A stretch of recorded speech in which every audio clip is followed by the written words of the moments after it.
À poste égal, les femmes gagnent-elles moins que les hommes? Je dirais non. Je pense que maintenant, non, on est revenu à l'égalité dessus. Oui, je pense que c'est une tendance qui existe encore et qu'il faudrait combattre et corriger.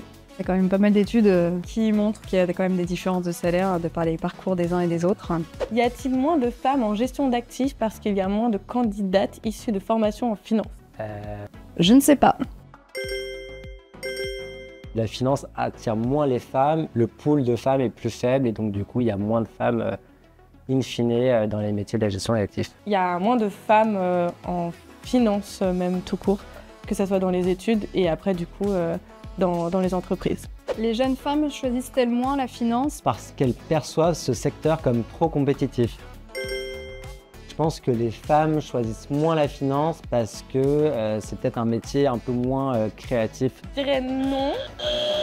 Je dirais non. Je dirais que c'est peut-être davantage des métiers qui historiquement étaient relativement masculins et que du coup, il y a une perception qu'on est peut-être moins faite pour aller vers ce type de secteur. La finance, elle n'a pas autant été mise en avant pour les femmes, et maintenant, je trouve qu'il y a de plus en plus de femmes dans ce secteur. Les femmes doivent-elles faire plus d'efforts que les hommes pour être reconnues dans leur carrière en finance? Je dirais non. Enfin, j'espère plus maintenant, ou en tout cas moins que ça l'a été. Ma perception, c'est que c'est un secteur qui se féminise de plus en plus. Je pense pas. Je pense que les femmes n'ont pas plus d'efforts à montrer que les hommes. Elles sont tout aussi compétentes. Maintenant, il n'y a plus ce creux entre les hommes et les femmes. Et vu qu'il y a beaucoup plus de femmes en finance qui arrivent petit à petit, il y a moins d'écart en fait. Les femmes s'auto-censurent-elles davantage dans leur évolution de carrière en finance?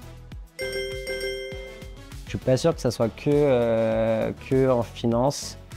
Je pense que les femmes devraient justement ne pas se censurer et être peut-être plus vocales comme certainement certains hommes.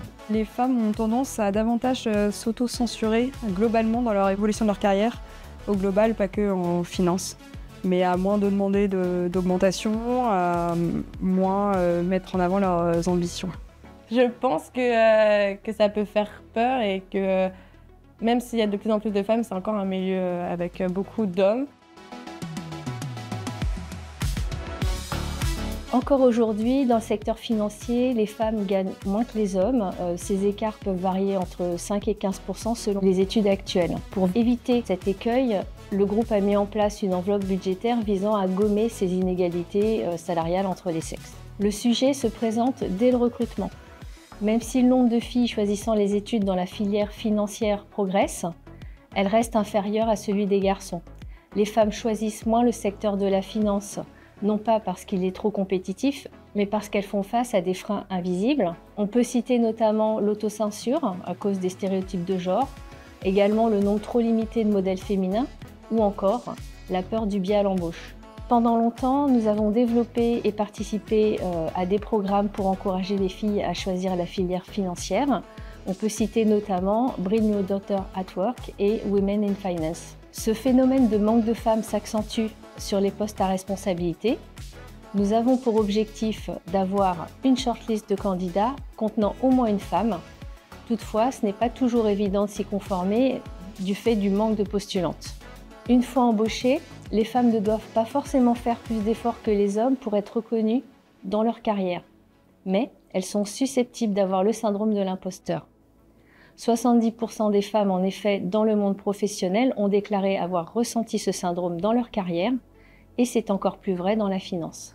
La difficulté actuelle des femmes pour leur évolution de carrière est que, encore aujourd'hui, à poste égal, elles gagnent moins que les hommes, et de plus, selon une enquête de l'OCDE, les femmes passent également presque 3 fois plus de temps que les hommes sur des tâches domestiques et les soins aux enfants ou aux proches.